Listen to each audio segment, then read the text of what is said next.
뭐 저는 뭐 근데 여기 딱 뭐 종교학을 많이 하셔가지고 이미 뭐 이슬람의 예술에 대해서는 또 많이 아시는 것 같습니다. 그래서 제가 뭐 느낀 부분 뭐 요약해서 이렇게 말씀드리도록 하겠습니다. 저 뭐 이슬람에서는 보통 뭐 5가지 기둥이라고 하죠. 그래서 무슬림으로서 평생 지켜야 될 뭐 5가지 종교적인 뭐 실천 의무라고 했었을 때는 첫 번째 신앙 증언이 있고, 보통 뭐 신앙 증언하면은 라 일라 일랄라 무함마드 라술라 해서 알라 위에는 다른 신은 없고 무함마드는 알라의 사도이다 뭐 이런 거를 이제 암송하는 순간 뭐 그 사람은 이제 무슬림이 된다라고 얘기하죠. 그래서 이슬람에서는 어떤 뭐 특별한 어떤 입교 의식보다는 바로 신앙 증언을 외우는 순간에 그 사람이 무슬림인지 아닌지가 이렇게 판가름되고요. 그렇기 때문에 스스로 뭐 신앙 증언을 하는 이상 그 사람이 이렇게 무슬림의 어떤 정체성이 이제 형성된다고 볼 수가 있습니다. 자, 그 다음에 두 번째로 예배, 살라트는 뭐 하루에 이제 5차례 예배를 보는 것으로 우리가 알고 있고요. 그 다음에 세 번째는 우리가 보통 아랍어로 이제 자카트라고 하는 뭐 종교세, 그래서 자기 연 소득의 한 40분의 1 정도를 이제 희사금으로 내는 것을 이제 종교세라고 하고요. 그 다음에 네 번째로는 라마단 단식, 뭐 해서 라마단은 9월, 이슬람 음력으로 9월이죠. 그래서 9월 달에 한 달간은 단식하는 의식이 있고, 근데, 요 신앙증언 같은 경우는 이거 평생 이제 한 번 하겠죠. 물론 뭐 다른 어떤 예배나 뭐 이럴 때 또 할 수도 있겠지만은, 그 다음에 예배는 하루에 5차례, 종교사는 매년, 라마단도 매년 하는 의식이고요. 네, 5번째는 이제 순례라고 하는데, 보통 여기서 말하는 순례는 이제 공식 순례, 뭐 하지라고 했었을 때는, 과거에는 뭐, 특히 뭐 이슬람 세계가 상당히 아까 말씀드렸듯이 뭐, 스페인 쪽에서부터, 그 다음에 동쪽으로는 뭐 중국, 그 다음에 동남아시아, 그래서 뭐 아라비아 반도 근처에 사는 사람은 아까 걸어서 뭐 30년이요? 근데 뭐 하여튼 뭐 30년까지는 안 걸리고 한 몇 개월이면 아라비아 반도 사람들은 건너가겠지만은 실질적으로 아주 먼저 뭐 동남아시아, 뭐 북아프리카 아니면은 뭐 서아프리카 이 남쪽에 있는 사람들 같은 경우는 거의 뭐 평생에 한 번 할 수 있을까 말까한 것이었었고, 또 뭐 가다가 뭐 사막도 만나고 바다를 건너야 되고, 그래서 솔직히 뭐 죽는 경우들도 상당히 많았습니다. 그리고 뭐 중세 때 여행기를 읽어보면은 또 이런 순례객들을 대상으로 한 그런 뭐 강도들도 상당히 또 많았고요. 그래서 뭐 이런 먼 지역에 있는 사람 같은 경우는 보통 순례를 떠나기 전에 재산을 다 정리하고 이제 떠났다 뭐 이런 얘기들도 이게 많이 있습니다. 어쨌든 그렇기 때문에 순례는 매우 이게 과거에는 아까 기차가 발명되고 그다음에 비행기가 발명되기 이전까지는 매우 어려운 어떤 그 의무였기 때문에 이거는 항상 이슬람에서 말하죠. 이건 능력이 되는 한 순례를 하는 것이고, 하지 못해도 크게 상관이 없다라고 얘기를 하고 있습니다. 자, 보통 이 순례를 하면은 크게는 뭐 이슬람에서는 공식 순례, 우리가 말하고 있는 하지, 우리 한국어로는 하지. 그래서 저도 솔직히 어렸을 때 대학교 다닐 때도 하지 순례에서 저는 이게 동지 하지 할 때 하지 날에 순례하는 게 하지인가 보다라고 생각했는데, 그게 아니라 아랍어에서 이제 하지, 근데 우리 말로는 보통 이제 하지라고 얘기를 하죠. 그래서 뭐 공식 순례, 대순례, 그래도 요거는 이제 정해진 날에 하는 순례를 얘기를 하는 거고요. 그다음에 우므라 같은 경우는 비공식 순례에서 요거는 정해지지 않은 날에 하는 겁니다. 그래서 메카를 방문을 하는데 이슬람역, 보통 우리가 이슬람역은 보통 우리가 이제 이게 히즈라력이라고 얘기를 하죠.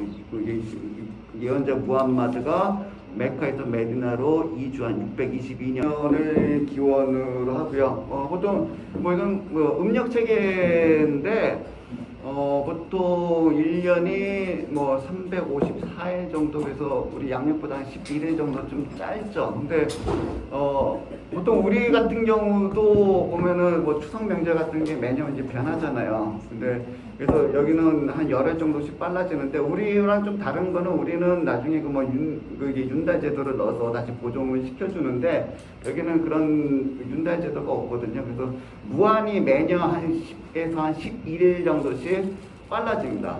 그래서 현재 무슬림들은 일상생활은 뭐 비즈니스나 이런 것들은 다 양력으로 하고요. 근데 자신들의 어떤 고유한 명절들, 뭐 종교적인 어떤 절기들, 그래서 순례라든지 라마단 뭐 이런 것 같은 경우는 아직도 히ज라력을 따르고 있기 때문에 보통 뭐 라마단이나 순례가 뭐 예를 들어서 뭐 올해 9월에 하고 12월에 했으면은 그 다음에는 열흘 정도씩 계속 빨라지는 거죠. 그래서 10년 후쯤에는 거의 뭐 이게 1년 이렇게 한 바퀴 이렇게 도는 그런 시스템을 갖고 있습니다. 자, 그래서 보면은 뭐 1월달 이름이 그래서 무하람이고 9월달 이름이 라마단. 그래서 9월에 단식을 한다 그래서 이제 라마단 단식이라고 얘기를 하고요. 그다음에 12월달 이름이 둘히자. 그래서 이거는 이제 순례의 달이라는 이름을 갖고 있고요. 이때 순례의 달 동안에 사흘, 보통 뭐 일정은 사흘입니다. 뭐 공식적으로는 8일에서 10일인데 뭐 여러 나라에서 오다 보니까 그 일정은 다 지키지는 못하는 것 같고 하여튼 요 10일 정도까지 해서 사흘 과정에 거쳐서 순례 일정을 마치면 되는데 요 정해진 기간 동안에 하는 순례를 보통 우리가 하츠, 이제 공식 순례, 예순례라고 얘기를 하고 있고요. 그다음에 우므라 같은 경우는 요 정해지지 않은 기간, 이제 다른 때도 뭐 메카는 갈 수 있지만은 정해지지 않은 기간에 방문하는 것을 보통 우므라라고 얘기를 합니다. 자, 아까도 얘기했듯이 하츠는 평생 한 번으로 족한 종교 의무, 그래서 능력 있는 자에게만 허락이 되는 그런 종교 의무라고 볼 수가 있고요. 보통 정해진 기간에 하는, 그래서 한 열흘 정도에 걸쳐서 진행되는 요 하츠 기간 동안에 현재 이제 사우디아라비아의 메카에 방문하는 사람들이 한 300만 명 정도. 그래서 요즘 요 에어리어에 모인 사람이 한 번에 300만 명이 움직이니까 뭐 거의 제 생각에는 뭐 너무나 이게 힘든 일정이라고 볼 수가 있습니다. 실질적으로 사고가 나는 경우도 상당히 많고요. 압사 이런 사고가 계속 이게 나는 경우가 계속 많고, 그래서 그럴 때마다 요 메카 순례, 모스크 순례길들을 계속 이제 이렇게 보수공사하고 안 나게 그런 동선을 이제 고치고 이렇게 하고 있는데요. 그리고 하츠하고 우므라 비공식까지 합치면은 1년에 사우디아라비아의 메카를 방문하는 사람은 연 1,200만 명, 코로나 이전 기준으로요. 그래서 사우디아라비아는 실질적으로 중동 국가 중에서 현재 두바이, 그다음에 이집트 카이로 더불어서 중동 국가의 3대 관광지 가운데 하나인데, 그 관광지 3대 관광지가 된 가장 큰 이유 중에 하나는 바로 여기에 바로 순례의 중심지인 메카가 있기 때문입니다. 자, 우리가 잘 알고 있듯이 유대교, 기독교, 이슬람을 갖다가 보통 이제 아브라함의 종교라고 얘기를 하고 있고요. 그래서 구약 성서에 나오는 아브라함에게는 사라와 하갈 두 부인이 있었고, 보통 이게 사라가 부인이고 하갈은 이제 여종이라고 알려져 있었죠. 그리고 이제 사라의 아들이 이삭, 요 이삭의 후손들의 어떤 계보가 이제 기독교 유대교 전통으로 이어지게 되고, 그다음에 하갈이 낳은 이스마엘이 바로 이슬람의 이제 아랍인들의 이게 전통으로 이어지게 되는데, 그래서 아브라함과 하갈 이스마엘의 이야기는 구약 성서에도 나와 있고 쿠란에도 나와 있고요. 그래서 아브라함이 이제 하갈이 이스마엘을 낳은 다음에 사라에게 이제 구박을 받게 되죠. 그래서 하갈과 그의 아들 이스마엘이 이제 자기가 살던 곳에서 쫓겨나게 되고요. 구약 성서 창세기에는 이제 부엘사바라는 곳으로 쫓겨났다라는 것까지 나오고 있고요. 그다음에 이슬람의 전승, 뭐 코란의 이야기에 따르면은 두 모자가 쫓겨난 다음에 나중에 정착한 곳이 바로 메카. 그래서 그 이스마엘의 후손이 대를 쭉 이어가다 보면은 이제 무함마드까지 연결된다. 그래서 무함마드는 아브라함의 후손이라고 이렇게 알려져 있습니다. 나중에 기원후 그리고 자, 이 아브라함은 이게 이스마엘이 메카에 정착한 다음에 뭐 이슬람의 전승에 따르면은 아브라함은 자기의 아들 이스마엘을 만나기 위해서 메카까지 왔다라고 전해지고 있고요. 자, 그리고 아브라함은 바로 이곳에 자기 아들 이스마엘과 함께 바로 신전을 세우는데 그 신전이 이 카바 신전이죠. 그래서 카바 신전은 뭐 이슬람의 전승에 따르면 원래 이게 아담이 처음 지었다. 그러다가 계속 뭐 무너지고 또 보수하고 무너지고 보수하고 했다가 그 다음에 나중에는 아브라함이 바로 자기 이스마엘과 함께 다시 이제 개축한 것으로 이렇게 전해지고 있습니다. 바로 그 카바라는 것은 아랍어로 이제 정육면체, 그래서 큐빅이라는 뜻을 갖고 있고요. 그러면은 뭐 아브라함과 자기 아들 이스마엘이 이 카바 신전을 세웠다면 여기에는 당연히 아브라함이 믿었던 신을 모셨겠죠. 그 아브라함이 믿었던 신을 우리 이슬람에서는 알라라고 부르고 있고요. 뭐 기독교에서는 이제 하나님 내지는 하느님, 뭐 그다음에 그다음에 유대교에서는 이제 야훼라고 이제 부르고 있는 것이죠. 자, 알라라는 개념은 이슬람에서 이제 아브라함이 믿었던 주일 신을 얘기를 하고 있고요. 기원후 7세기 때 메카에서 이제 무함마드가 등장을 했고, 무함마드가 등장을 하면서 다시 뭐 그 무함마드가 살았을 그 당시에는 요 주변에 이제 우상이 상당히 많았다라고 이제 전해지고 있는데 그 우상을 철폐를 하고 다시 아브라함의 신앙으로 돌아가자, 유일신 신앙으로 돌아가자라는 것이 바로 이슬람의 출발점이라고 여겨지고 있고요. 그래서 카바는 뭐 요즘 메카와 그다음에 이 카바 신전은 최초 이게 생성 때부터 상당히 아브라함과 연관돼 있는 그런 뭐 신전과 이제 도시였고요. 그렇기 때문에 순례 의식도 보면 상당히 아브라함과 연관되어 있는 의식들이 상당히 많이 있습니다. 코란에도 보면은 뭐 아브라함과 이스마엘이 뭐 주춧돌을 세웠다라고 이제 전해지고 있고요. 그 다음에 또 요 카바 신전 옆에 보면은 금색으로 된 키오스크가 있는데 그 키오스크 안에 들여다 보면은 이제 발자국이 있습니다. 아랍어는 이제 마감 이브라힘, 그래서 아브라함이 있었던 장소라는 뜻인데 바로 요 발자국을 무슬림들은 바로 아브라함의 발자국이라고 믿고 있습니다. 순례 의식을 몇 가지 순서대로 좀 보면은요, 처음에 메카에 이제 순례객들이 메카에 입성을 하게 되겠죠. 그래서 뭐 요것도 실제 저도 순례된 거기 메카에 못 갔다 왔어요. 이게 못 갔다 왔고 메카 갔다 왔어요. 예,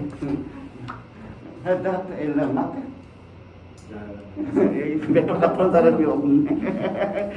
자, 저도 여기 갔다 오신 분, 책들을 통해서 보면은 처음에 메카에 들어갔을 때, 이제 메카에 들어가면은 그 순간에 이제 순례가 시작이 되는 거고, 그 상태를 보통 이제 이흐람이라고 얘기를 하거든요. 그래서 이흐람이라는 것은 성스러운 상태라고 얘기를 하고 있고요. 그래서 우리가 메카에 들어가면은 이제 이흐람 상태에 들어갔다라고 얘기를 하는데, 근데 어디서부터 이제 메카냐? 그거는 이제 육상에서도 어느 포인트를 따지기도 하고, 최근에는 비행기 타고 가기 때문에 비행기에서 이제 영공에 진입하면은 이제 메카 입성했었습니다. 성질 급한 사람은 이제 거기서부터 이제 순례복 갈아입고 뭐 이런 사람들이 있다고 얘기를 하고 있고요. 자, 그래서 이게 메카에 들어가는 순간에 그 사람은 이제 이흐람 상태에 들어갔다고 얘기를 하고 있고요. 그 다음에 순례 복장으로 갈아입는데 이 순례 복장은 보통 이흐람 복장이라고 이야기를 합니다. 그래서 이흐람 복장은 가장 큰 이게 특징은 인간이 입을 수 있는 옷 가운데서 가장 단순한 옷. 그러니까 인간이 갖고 있는 모든 어떤 인위적인 가식을 그래서 이런 복장은 인간이 입을 수 있는 가장 단순한 옷을 입어야 된다는 얘기고요. 보통 남성들 같은 경우는 그래서 투피스를 입죠. 그냥 위에 하나 두르고 아래 하나 두르고. 뭐 여성들 같은 경우는 실질적으로 뭐 이게 뭐 이런 용품을 팔기도 하는데 그냥 자기가 일상적으로 이게 사용하고 있는 히잡을 두르면 돼요. 여성들 같은 경우는. 자, 그리고 또 메카 순례의 가장 큰 특징 중에 하나는 보통 이슬람 사원에서는 남녀의 공간이 분리되어 있는데 메카 사원 안에서는 남녀의 공간이 분리가 없습니다. 그래서 일부 페미니스트 여성학자들은 이게 바로 진짜 이슬람의 모습이다. 그래서 원래는 이게 남녀 구분 공간이 없었는데 메카에서는 왜 현재 와서 모스크에서 남녀 공간 분리하느냐 뭐 이렇게 주장하는 사람들도 있고요. 자, 인위적인 이혈암 상태, 그러니까 바느질하지 않은 이상을 착용한다라는 것은 가식을 없앤다는 얘기고요. 그래서 이렇게 가식을 없앤다는 의미에서 이게 향수 같은 것들도 사용하지 않아야 됩니다. 자, 순례 일정은 우리가 메카 순례라고 하지만은 실질적으로는 메카와 그다음에 그 인근 지역에 있는 아라파트 동산, 미나 평원 이쪽에서 하고 있고요. 제가 계산 한 16km 어떤 상당히 이게 먼 거리입니다. 자, 첫째 날 의식은 이제 메카 안에서 치르죠. 그래서 보통 순서는 일반적으로 따와프라고 해서 따와프는 여기 그림에서 이렇게 볼 수 있듯이 카아바 신전을 중심으로 해서 시계 반대 방향으로 7바퀴를 이렇게 도는. 제 개인적인 생각으로는 아마 이게 천체의 움직임을 이렇게 따왔고요. 그다음에 실질적으로 아까 이렇게 내면적인 그런 순례 의식을 하기도 한다고 말씀하셨는데 수피즘 이런 사람들도 보면은 또 이제 이게 섬 주위를 이게 어떤 공간 주위를 이렇게 시계 반대 방향으로 돌면서 이런 것들이 천체의 어떤 의식, 그다음에 어떤 회전 의식이라는 것은 철학적이나 신비주의 철학이나 이런 데서는 어떤 완전한 어떤 운동 이런 것들을 많이 상징을 하기 때문에 그런 유래에서 나오지 않았는가 특별한 어떤 설명은 없습니다. 그다음에 두 번째 의식은 사파와 마르와 봉우리 7차례 왕복인데 이것도 아브라함의 이야기와 연결이 되어 있죠. 그래서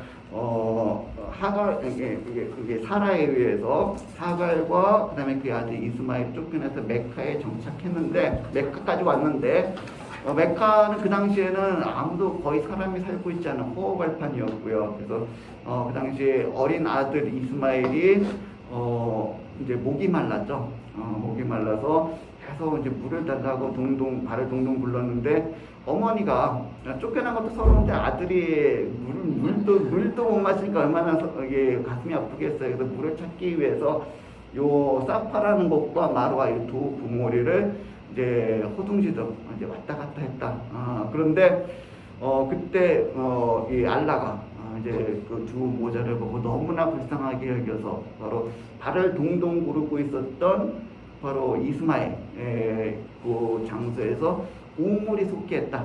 근데 우물이 너무나 많이 솟아서 나중에는 좀 잠잠해져라. 그래서 이제 잠잠우물이라고 전해지고 있습니다. 실제적으로 잠잠이라는 것은 그만 이런 뜻을 갖고 있습니다.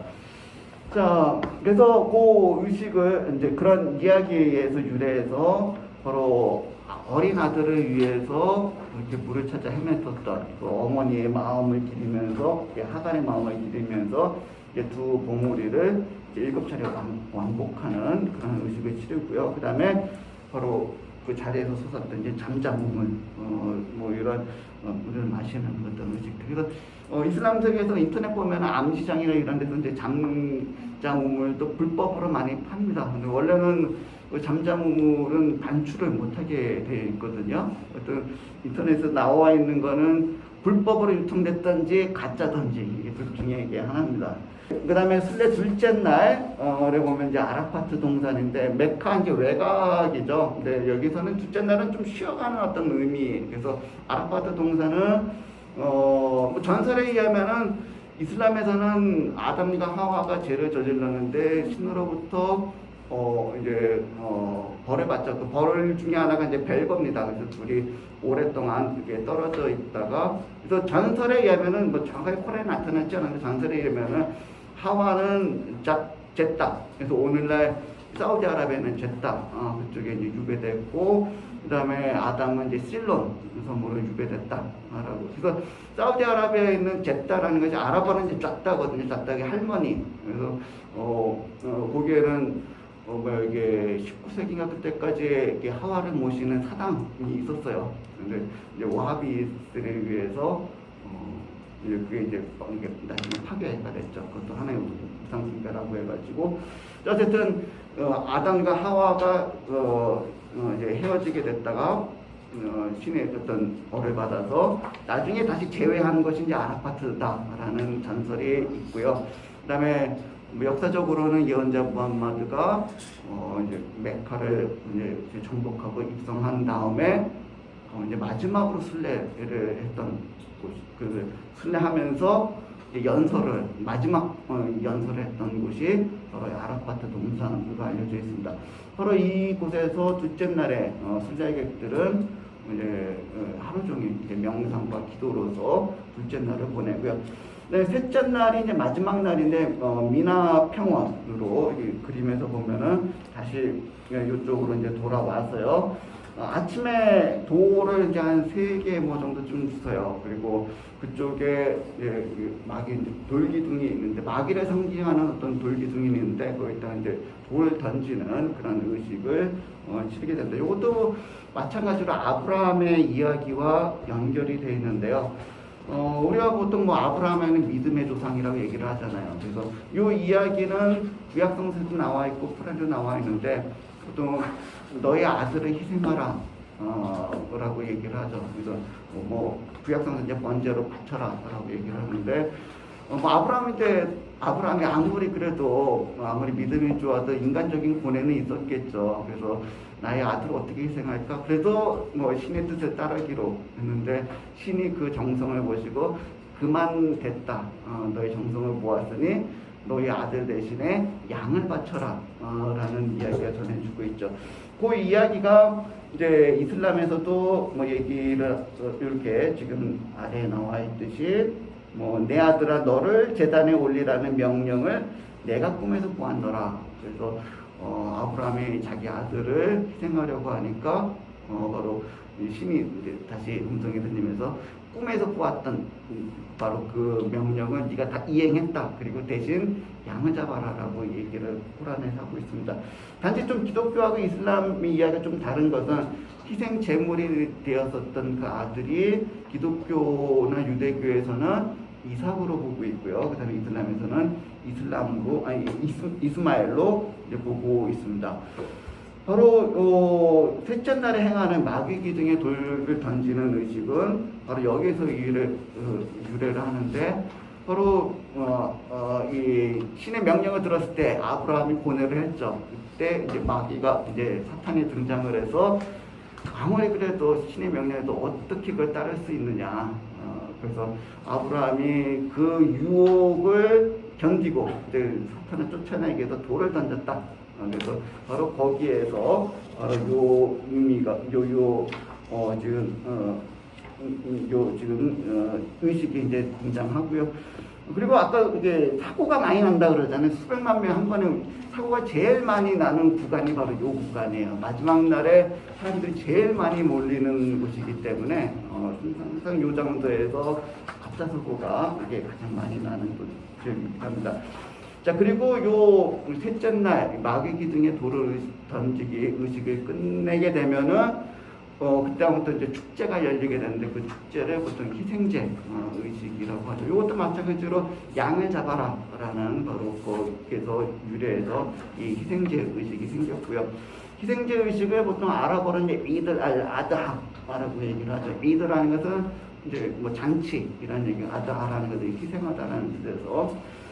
자, 이거는 아브라함의 신앙을 기르기 위한 축제이고, 그다음에 희생제 의식의 가장 큰 특징은 순례에 참여한 사람도 요 희생제 의식을 치르지만, 그다음에 순례에 참여하지 않은 사람들도 치릅니다. 그래서 순례에 직접 참여한 사람이 그 장소에서 직접 양을 잡기는 매우 힘들겠죠. 그래서 요즘에는 이런 것들도 이게 돈만 내면은 이제 그 희생을 이제 대행해주는 뭐 그런 서비스 회사들도 생기고 있고요.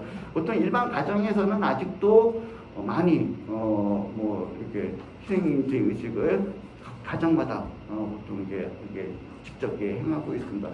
그래서 제가 살았던 모로코 같은 경우도 보면은 요 희생제 열리기 전에 한 열흘 정도쯤 되면은 그때부터 양을 사두거든요. 양 전날에선 비싸다 그래가지고 그래서 뭐 한 일주일 전쯤 보면은 모든 동네 옥상이 다 양으로 그냥 가득 차 있는 뭐 그런 풍경이 벌어지게 되는데 또 보통 가정마다 일반적으로는 양을 많이 잡죠. 그다음에 좀 부유한 집은 소나 낙타, 그다음에 가난한 사람들은 닭으로 이제 대용할 수도 있고요. 그래서 이때 희생제 의식 때 잡은 요 고기는 이제 3분의 1은 그 가족이 먹고 나머지는 이제 친구나 아니면 가난한 이웃에게 나눠주게 되어 있습니다. 그리고 우리가 중세시기 때 순례의 어떤 그 루트를 보면은요, 여기 보면 한 4개 정도가 있어요. 그래서 처음에 이렇게 나르 수바이다 해가지고 원래는 이제 쿠파에서 쿠파는 그러니까 이라크 쪽이죠. 이라크에서 메카로 가는 건데 보통 이제 바그다드에서 보통 바그다드까지 연결이 되고 있고요. 나르비라는 것은 이제 루트로 길을 얘기하는 수바이다는 옛날에 칼리파 했었던 하룬 라시드 아바스주의 그 부인 이름이 이제 수바이다인데 이 부인이 요 순례길을 에다가 이제 많은 이제 뭐 우물이라든지 뭐 그다음에 숙박시설 뭐 이런 것도 많이 이제 지어놨다고 해요. 그 이름에서 이제 나르 수바이다. 그래서 과거에 뭐 이슬람 세계 유명한 여행가였었던 뭐 이븐 바투타라든지 또는 뭐 이븐 주바이르 뭐 이런 사람들의 여행기에 보면 이제 나르 수바이다 얘기가 나옵니다. 그다음에 또 샴 지역에서 출발하고 있는 그 루트가 있는데 보통 이제 다마스쿠스에서 메디나 메카로 연결되는 건데 나중에는 이제 터키까지 연결이 되는 루트가 있고요. 그다음에 이집트 루트는 보통 이집트 카이로서 출발해서 메디나 메카, 그다음에 나중에 이제 북아프리카까지 이제 확장됐고요. 그다음에 예멘 루트 같은 경우는 아덴이나 사나에서 메카, 나중에 이제 오만 이게 확장돼서 연결이 된 그런 루트입니다. 근데 아까도 얘기했듯이 이 순례객들은 아주 과거에는 뭐 북아프리카에서 거기까지 가려고 그러면 보통 1년 뭐 이상의 어떤 시간이 걸렸고요. 그래서 1년 동안 여행을 하자고 하면은 혼자 되는 게 매우 힘들었겠죠. 그래서 여러 사람들이 같이 어느 한 장소에서 일정 기간에 모여서 가다 보니까 이제 순례단이라는 것이 생겼고요. 그 다음에 장거리 여행을 하기 위해서 이 사람들이 돈도 많이 갖고 갔을 거고 아니면은 가다가 이제 이게 물물 교환해서 이제 장사할 뭐 이런 품목들도 많이 갖고 갔기 때문에 항상 무장 강도들의 항상 이게 표적이 되기도 쉬웠습니다. 그래서 뭐 칼리파라든지 그 지역을 통치했으나 아밀 같은 경우는 도적대들로부터 순례객들을 보호하는 것을 자신들의 종교적인 의무로 여겼고요. 그다음에 자신들의 어떤 정치적인 영향력을 확보하는 수단. 이거를 순례객들이 만약 감정이 털렸다. 이거는 자신의 어떤 이게 신뢰 문제가 생기는 것이죠. 그래서 상당히 이 순례객 보호를 위해서 많이 힘썼고요. 실질적으로 아바스주에 칼리파 있었던 하룬 라시드 9세기 초죠.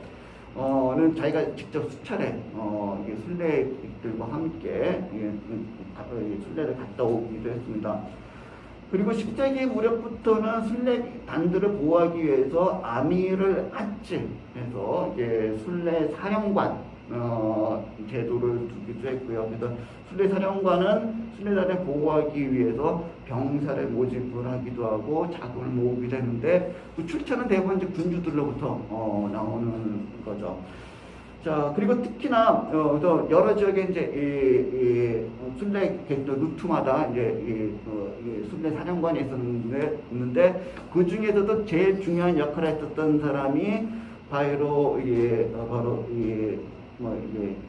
이집트 루트를 담당했었던 그래서 아밀 하츠였는데 왜냐하면은 보통은 전통적으로 순례 때 보면은 키스와라고 해가지고 이 카아바 신전을 덮는 천이 있어요. 근데 그것을 보통 이집트에서 이렇게 제작을 했기 때문에 이집트 순례단이 그런 중요한 역할을 했고요. 그다음에 보통 이런 순례단이 지나갈 때는 이게 낙타나 뭐 이게 말 위에다가 여기 좀 가마처럼 생겨 요거를 마하마리라고 하는데 요거를 이제 이게 이고 이게 다녔습니다. 뭐 요 안에는 보통은 뭐 코란이라든지 이런 간단한 것들을 이제 요 안에다가 이게 실었다고 얘기를 하고 있고요. 근데 요것이 바로 이제 뭐 그 순례객들이 지나가는 어떤 상징으로 그래서 요 사진 보니까 19세기까지도 이런 전통들이 계속 유지되는 것을 볼 수가 있고요. 네, 마지막으로 이게 요 키스와 그래서 키스와는 이 카아바 신전에 덮고 있는 요 검은색 천을 어떤 이제 키스와라고 얘기를 하는데요. 요거를 1년마다 한 번씩 요거를 갈아주죠. 새로운 거를 갈아주는데 이때가 바로 순례 기간 동안에 이런 행사를 치르고요. 근데 교체된 옛날 키스와 같은 경우는 이제 조각조각 이제 잘라가지고 그래서 메카를 방문하면 인사라든지 또는 뭐 박물관 아니면 국제기구에 기증을 한다고 합니다. 그래서 여기 아래 사진에 보면은 1983년도에 유엔에 기증한 그런 키스와 조각도 우리가 볼 수가 있고요. 그 다음에 13세기서부터 20세기 초까지 요 키스와를 보통 어디서 제작했냐면은 이집트에서 제작해서 운반하는 것이 전통으로 이렇게 굳어져 왔고요. 그 다음에 20세기 초에 이제 사우디아라비아가 등장을 하고 이집트에서 이제 1952년에 이제 군사 혁명이 난 이후부터는 이제 키스와를 제작하고 그다음에 이 키스와를 이제 바꾸는 이러한 책임은 이제 사우디 국왕이 이제 떠안고 있습니다. 그래서 현재는 이제 메카에 있는 전통 상인들에 의해서 이 키스와가 제작이 되고 있는데요. 오늘 키스와는 보통 이게 검은색. 그래서 우리가 보통 카아바 신전 생각하면 이제 검은색이었지만 옛날에 기록들 보면은 뭐 녹색인 경우도 있었고요. 뭐 이게 뭐 다른 빨간색을 했던 그래서 여러 색깔이 있었는데 최근에 와서는 이제 검은색으로 완전히 이제 이게 좀 정착화된 거죠. 그래서 검은색으로 물들인 실크에다가 금색, 은색으로 이제 코란 구조를 수놓았고 보통 키스와를 제작하는 데는 뭐 한 450만 달러니까 한 50억 정도쯤 되네요. 네, 무게도 상당히 많이 나가요. 보니까 한 670kg 정도로 알려져 있습니다. 자, 여기까지 이슬람의 순례에 대해서 간단히 여기 밝혀봤도록 하겠습니다. 네, 감사합니다. 궁금하신 것들 말씀해 주시면 되겠습니다. 예, 저는 가끔 얻어먹었거든요. 귀한 거야 하면서 물 한 잔 따라 주시는 거죠. 잠잠물이야. 그러니까 그 하츠 갔다 오신 댁에서 물을 갖고 오셨다가 귀한 손님이 오면은 이제 개인적으로 원래 갖고 있었겠죠. 네, 개인적으로 몰래 갖고 온 거구나. 저는 뭐 몇몇 군데서 얻어먹어가지고 이거 잘 갖고 나올 수 있나 보다. 그렇게 그냥 생각하고 있었거든요. 미국에서 말콤 X가 무슬림으로 개종하고 메카를 직접 죽기 전에 나들랑 저기 가잖아요. 메카를 가서 이제 엄청난 평등을 시각적으로 보는.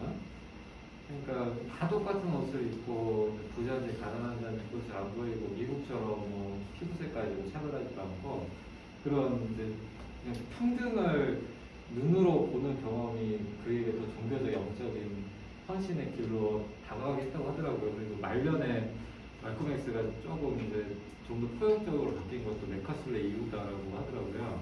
근데 실제 지금 그 메카에 가면 사람들이 그런 평등을 계급이든 뭐 이런 평등을 경험하는 게 있나요? 저도 직접 안 가봤기 때문에 얘기할 수는 없는데요.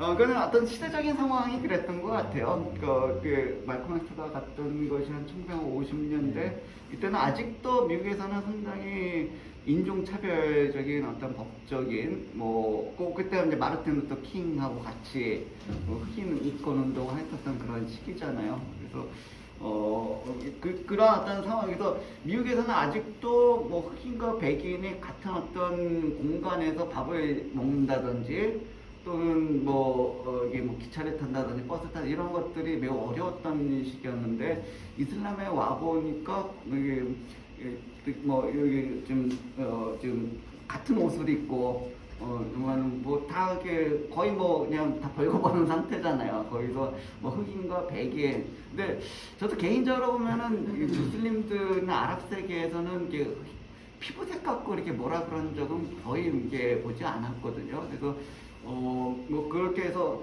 같이 바닥에 앉아서 그냥 같이 손으로 이렇게 주먹밥 먹으면서 이런 것들이 그 당시에 말콤 엑스에게는 매우 어떤 충격적으로 이제 다가오지 않았는가. 그 무슬림들 가운데는 물론 이게 또 백인들도 있었고 그렇기 때문에 그렇고요.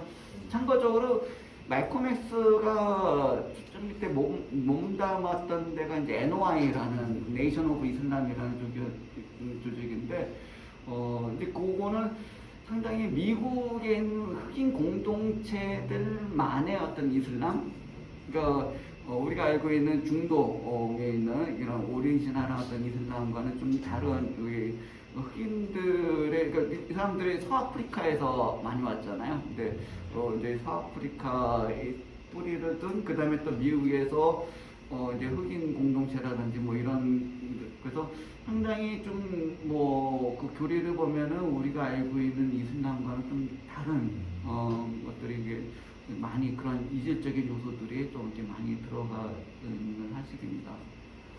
I really like that presentation.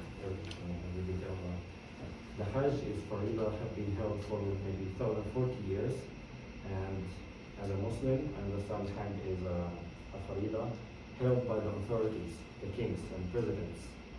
And as I understand it, it has a political issues behind it.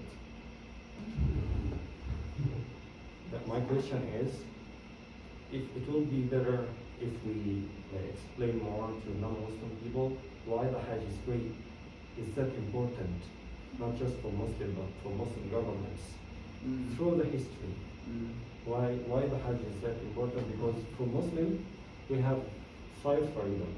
The only important for the first one. The Hajj is not that important for individuals. So it would be, in my opinion, it would be better if we show why this in the Arab island, the whole desert, the only important place is Mecca because of the Hajj. And this has been used for political and maybe economic reasons for a long time. 그러니까 이제 개인적으로 이분은 이제 아랍인이고 그다음에 또 한때 무슬림. 그래서 무슬림이신데, 그래서 자기가 개인적으로 보기에는 가장 중요한 거는 신앙 증언이 이제 가장 중요하다, 개인적으로는. 그리고 순례라는 것은, 물론 이렇게, 또 가는 것도 중요하지만은, 또 정치적인 어떤 의미들도, 같이 있다. 그래서, 아까도 얘기했듯이, 이런 순례라는 것이 어떻게 보면 정치적인 어떤 이슈가 또 되고 있고, 실제로 이슬람 세계에서는 우리가 이슬람 세계 가만히 보면은 이슬람 세계 내에서도 정치적인 어떤 패권을 두고 요즘에 사우디 이란이 이제 패권 경쟁을 하고 있지만 과거에 오스만 또 이집트, 그래서 이 메카를 누가 다스리느냐는 결국에는 이슬람 세계의 주인이 누구냐라는 어떤 그런 의미를 또 담고 있기 때문에, 그래서 오늘날도 사우디아라비아의 국왕이 내세우는 또 공식적인 칭호 중에 하나가 두 성지의 수호자, 그래서 메카와 메디나의 수호자가 나다. 이게 과거 오스만 제국이 있었던 이게 명칭이었거든요. 그래서 이러한 의미에서 상당히 이 정치적인 의미도 담고 있다고 얘기할 수 있을 것 같다. 그런 것까지 언급했으면 좋겠다는 얘기인데 오늘 그것까지 뭐 하기는 그저 또 이게 맞지 않고요. 네, 질문 또 해주시지요. 제가 이제 사우디아라비아 논문 쓰면서 이렇게 다시 이제 이슬람에 뭐 어떻게 뭐 발현됐고 뭐 어떻게 시작됐고 그 변천 과정을 이렇게 뭐 기술을 해야 되는데 선생님 이렇게 간단하게 잘 설명해 주셔서 감사드리고요. 그 저는 메카 관련돼서 좀 약간 비슷한 생각을 갖고 있는데 제가 이제 논문 지도를 여기서 그 메카를 가지고서 이렇게 사우디아라비아가 정치적으로 활용을 하고 있다라고 강조를 하기 위해서 제가 여러 가지를 좀 찾아보는 과정이 있는데 이게 좀 제가 너무 사우디아라비아가 딱 이것만 주장을 할 수 있는지 아니면 좀 더 이렇게 사우디아라비아가 이슬람의 뭐 메카로서 이렇게 또 다른 걸 하고 있는 것들이 있는지 제가 좀 그런 궁금합니다.